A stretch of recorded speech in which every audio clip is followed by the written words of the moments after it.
아신성교회 여러분, 그리고 구독자 여러분, 하나님의 은혜가 늘 함께하기를 축복합니다. 오늘 함께 나눌 말씀은 신약성경 마태복음 5장 13절에서 16절까지의 말씀입니다. 하나님의 말씀을 제가 봉독하겠습니다. 너희는 세상의 소금이니 소금이 만일 그 맛을 잃으면 무엇으로 짜게 하리요?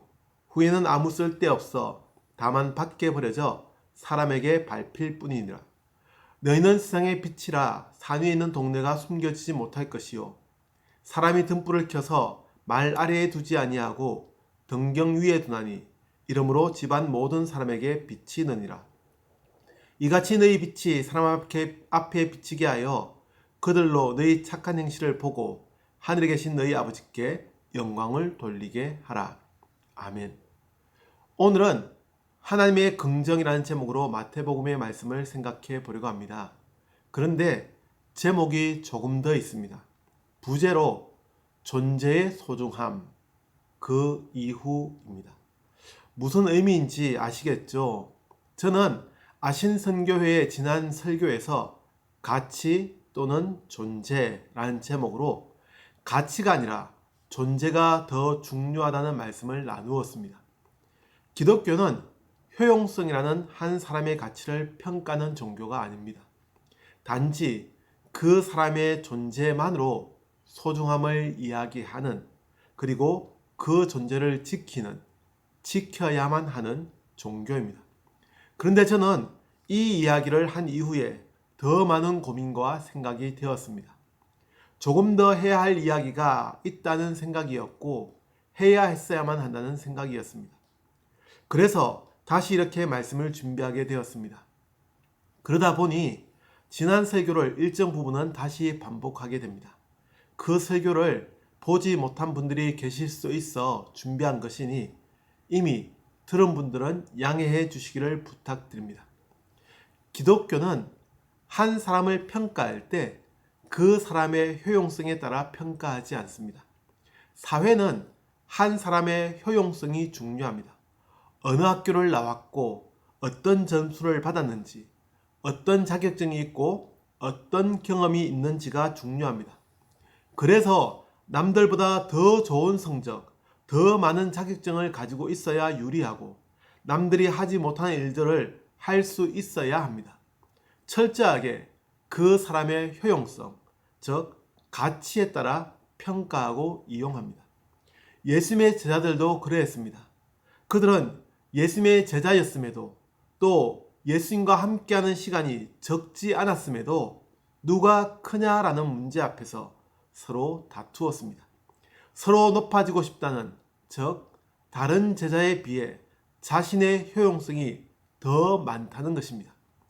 늘 우리가 사는 사회는 이런 모습으로 유지됩니다. 남들보다 앞서야 하고 남들보다 더 높아져야 합니다. 예수님의 제자들이 그랬던 것처럼 더 큰 사람이 되기 위해서 오늘도 쉬지 않고 달려야 한다고 가르치고 배웁니다. 아니요. 기독교는 오히려 낮아져야 한다고 말합니다. 단순히 낮아지라는 것이 아닙니다. 세상의 기준에 따라 살지 않아야 한다는 말씀입니다. 그래서 존재가 중요하다는 것입니다. 교회에서 아이들이 중요하다고 이야기하는 것, 그것은 아이들이 자라서 교회를 채워야 한다는 단순한 이 교회를 채우기 위한 이야기가 될 수 없습니다. 아이들은 하나님이 아끼는 존재이기에 중요합니다. 그렇기에 기독교는 아이만 중요하다고 이야기하지 않습니다. 나이가 지긋이 드신 어르신들도 중요합니다. 어쩔 수 없는 장애를 가지고 살아가는 분들도 중요하고 때론 돌이킬 수 없는 실수를 저지른 범죄자라고 하더라도 그 사람의 존재는 중요하다고 인정하는 것입니다. 효용성의 가치에 따라서 이런 이들을 평가하면 어떻습니까?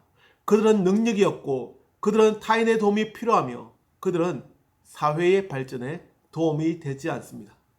그래서 그들은 자연의 섭리에 따라서 도태되어야 합니다.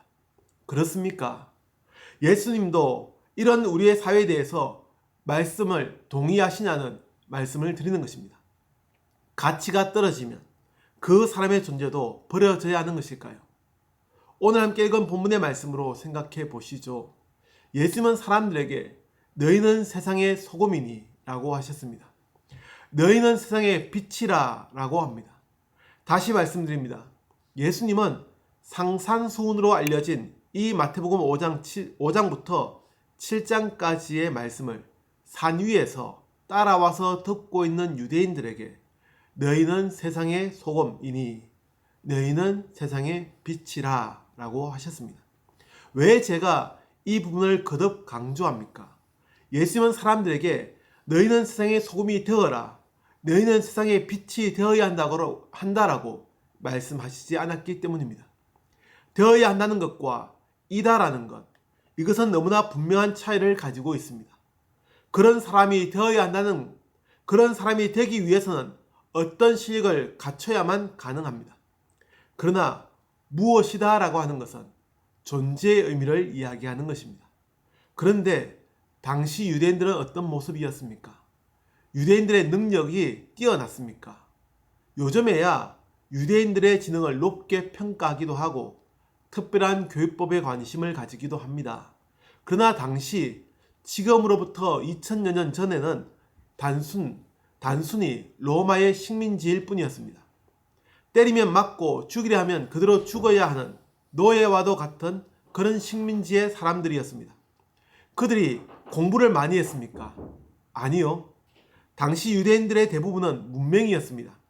그들의 경제적인 부를 가지고 있었습니까? 아닙니다. 그들은 권력도 없었고 외형적으로 우수하지도 않았습니다. 더구나 예수님을 따라 산 위에까지 따라온 이들은 더더욱 보잘것없는 군중에 불과했습니다. 그럼에도 예수님은 그들을 향해 말씀하셨습니다.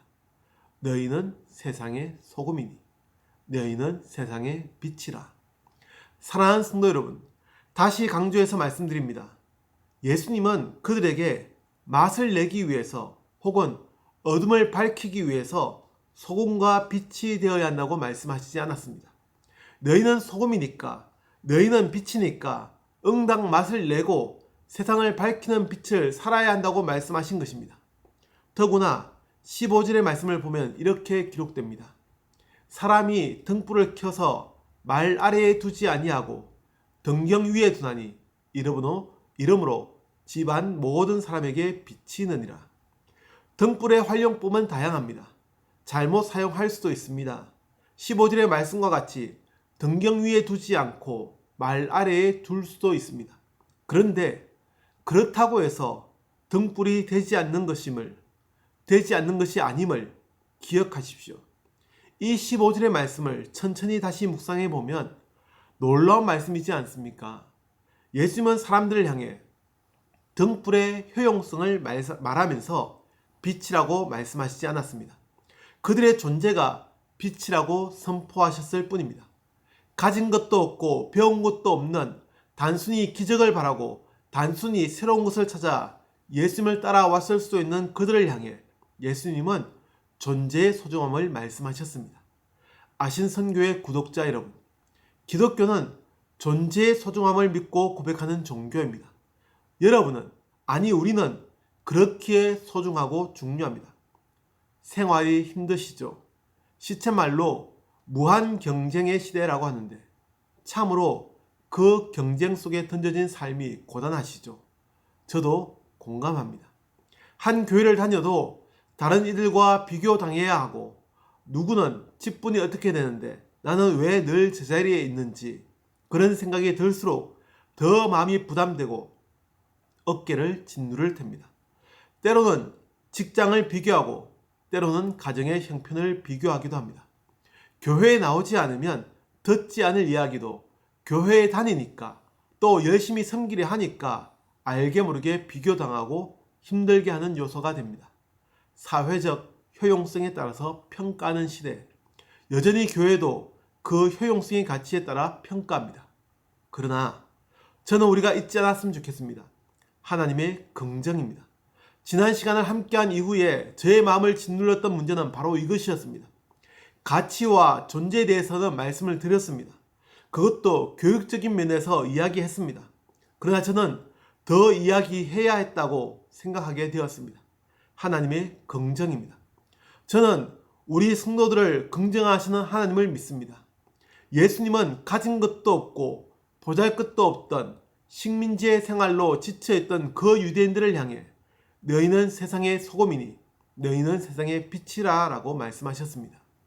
하나님이 그들을 선택하셨기에, 하나님이 그들과 함께 하시기에 세상의 가치로는 매길 수 없는 너무나 소중한 존재입니다. 우리도 마찬가지입니다. 여러분은 하나님께서 선택하신 분들입니다. 모양도 다르고 능력도 다르고 살아가는 환경도 다르지만 또 앞으로 살아갈 모습도 다르겠지만 여러분은 소중합니다. 여러분은 하나님이 긍정하시기 때문입니다. 하나님이 여러분과 함께하고 있습니다.